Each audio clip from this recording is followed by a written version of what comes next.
सर्वात श्रीमंत बीएमसी भिकेला लावली। आज बेस्टला कोणी वाली नाही, रेल्वेचं खासगीकरण करतील सांगता येत नाही। आपण एकत्र राहिलं पाहिजे, उद्धव ठाकरेंची महायुतीवर जोरदार टीका। मुंबईला 15 वर्ष कोण लुटलं, एकनाथ शिंदेंचा ठाकरेंना टोला। तर मुंबईतले सगळे रस्ते आम्ही करतोय, जनतेच्या हितासाठी मी फडणवीसांच्या पाठीशी, एकनाथ शिंदेंचं स्पष्टीकरण। नवीन आयकर विधेयक आज केंद्रीय मंत्रिमंडळाच्या बैठकीत मंजूर होण्याची शक्यता। संसदेत पुढील आठवड्यात नवीन आयकर विधेयक येणार। अक्षय शिंदेच्या आईवडिलांच्या सांगण्यावरून ही केस मागे घेतली जाऊ शकते का? राष्ट्रवादी शरदचंद्र पवार पक्षाचे नेते जितेंद्र आव्हाडांचा सवाल। चकमक खोटी असल्याचं सिद्ध झाल्यानं कोर्टाच्या निर्णयाकडे लक्ष असल्याचं आव्हाडांचं ट्विट।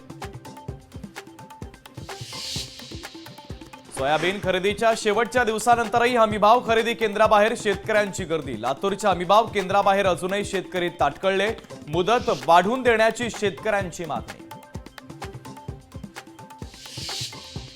राज्यात पारा तापतोय, गुरुवारी चंद्रपूर जिल्ह्यातील ब्रह्मपुरीत सर्वाधिक 37 अंश सेल्सिअस तापमानाची नोंद।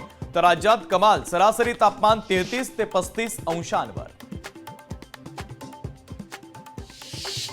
धारावी पुनर्विकास प्रकल्पाच्या अंतर्गत अधिसूचित क्षेत्रातील कामं आता धारावी पुनर्वसन प्रकल्पाकडून होणार। जागा मक्ता, भाडेतत्वावरील मालमत्ता, रिक्त भूभाग आणि इतर सर्व मालमत्तांची कामं होणार।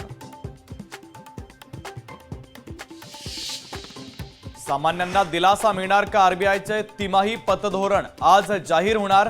आरबीआयच्या निर्णयाकडे सर्वांचं लक्ष।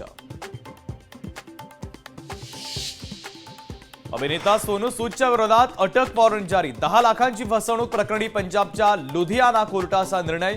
सोनू सूदला मुंबई ओशिवरा पोलीस अटक करून लुधियाना कोर्टात हजर करणार।